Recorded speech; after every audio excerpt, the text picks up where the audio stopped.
Comrade Yadagiri అన్న comrade Yadagiri అన్న అంటే నేను 68లో పుడితే అన్న 69లో ఉద్యోగాన్ని వదిలిపెట్టిండు. అంటే అంతటి సుదీర్ఘమైనటువంటి జీవితం 82 సంవత్సరాలుగా సమాజం మారుతుంది, వ్యవస్థ మారుతుంది, ప్రపంచం మారుతుంది, అన్నీ మారుతున్నప్పటికీ కూడా తను ఏనాడైతే చిన్నతనంలో ఈ సమాజం పట్ల ఈ వ్యవస్థ పట్ల ఉండేటటువంటి ఆక్రోశాన్ని ఏదైతే ఒక సిద్ధాంతంగా తను స్వీకరించిండో దాన్ని ఈ రోజుకి కొనసాగించడం అనేటువంటిది చిన్న విషయం కాదు, ఇది ఆషామాషి విషయం కాదు, ఇది ఒక అద్భుతమైనటువంటి విషయంగా మనం ఈరోజు మనమందరం కూడా మాట్లాడుకోవాలి. అంటే ఏ మనిషి అయినప్పటికీ కూడా చిన్న ప్రాయంలో వయసు వచ్చినప్పుడు ఉండేటటువంటి సమాజం పట్ల ఉండేటటువంటి వ్యతిరేకత, ఆక్రోశం, కోపం ఇవి కొంత పని చేయడానికి అవకాశం ఉంటుంది. కానీ యాదగిరి అన్న మాత్రం తన జీవితాన్ని మొత్తం కూడా అంటే ఉద్యోగం రాకపోతే అటువైపు మళ్ళాడని కాదు, ఉద్యోగం వచ్చిన తర్వాత కూడా ఈ సమాజం పట్ల తన బాధ్యతను స్వీకరించి దీన్ని మార్చాలనే ఒక సంకల్పాన్ని కలిగి ఉండడమే కాదు, అది కొనసాగించడం అనేటటువంటి విషయాన్ని కూడా ఇక్కడికి వచ్చినటువంటి నవ యువకులు మిత్రులు అందరూ కూడా ఆలోచన చేయవలసిందిగా నేను కోరుతా ఉన్నా.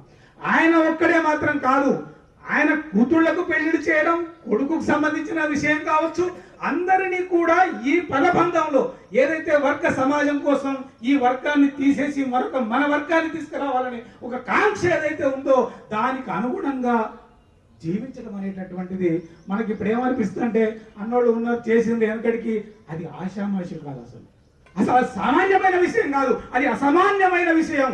82 సంవత్సరాలుగా ఈ వ్యవస్థను అంటే మన పార్టీలు లేక మన విప్లవోద్యమం తక్కువ ఉంది కాబట్టి మనకి ఇట్లా కనబడుతుంది. కానీ నిజంగా ఈరోజు విప్లవోద్యమం కనుక అగ్రకెరటంలో పైన ఉంటే అన్న కూడా ఆ పైన ఉండేటటువంటి స్థాయి కలిగినటువంటి వ్యక్తిగా ఈరోజు మనమందరం కూడా అర్థం చేసుకోవాల్సిందిగా నేను కోరుతా ఉన్నా.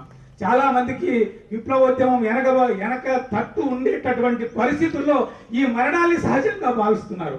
వాస్తవంగా చరిత్రను మొత్తం తమలో నిమిర్చుకున్నటువంటి వాళ్ళు ఈ మొత్తం ఈ 82 సంవత్సరాలు 16 సంవత్సరాలు వదిలేస్తే మిగతాంతా జీవితాన్నంతా మొత్తం దుర్మార్గాలు, దౌష్ట్యాలు, నైజాం పరిపాలన, బ్రిటిష్ వాడి కర్కశత్వం, ఇక్కడ ఉండే భూస్వామ్యతనం, పెత్తందారులు, పెట్టుబడిదారులు, ఇన్ని విషయాల పోరాటాలను మొత్తం కూడా మమేకం చేసుకున్నటువంటి మొదటి తరం, రెండవ తరం మనుషులందరూ కూడా మనకు దూరం అవుతున్నటువంటి ఒక స్థితి ఈరోజు మనకు కనబడుతుంది అనేటువంటిది మనం అర్థం చేసుకోవాలి. మేము మొన్న TSTF సెక్యులర్ డెమోక్రటిక్ ఫోరం ఇక్కడ సమావేశంలో అన్ని పార్టీలు చేసేటప్పుడు నేను, చలపతిరావు గారు, మన వినాయక్ రెడ్డి సార్ అందరూ వచ్చి అన్న పక్కనే ఉన్నట్టు వెళ్ళాము. ఆ వయసులో అప్పటికి కూడా బీజేపీ మతోన్మాదం కానీ ఈ వ్యవస్థలో పెరుగుతున్నటువంటి అప్రజాస్వామికత కానీ అమానవీయ విలువలు కానీ వీటి గురించి మాట్లాడాలి, వీటి గురించి కొట్లాడాలి.